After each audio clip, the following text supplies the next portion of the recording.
Welcome back to another technical deep dive here in the debug zone.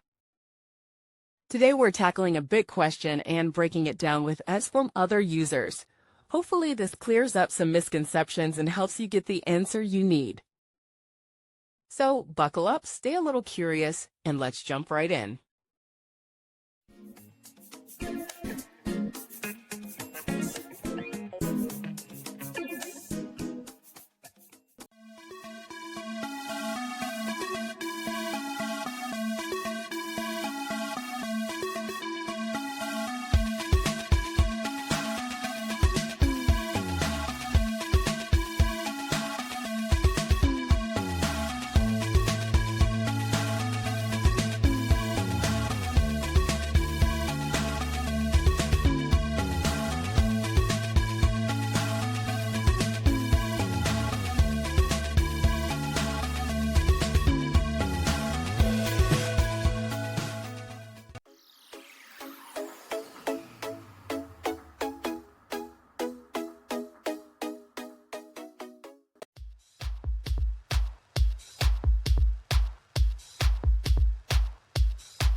And that's a wrap.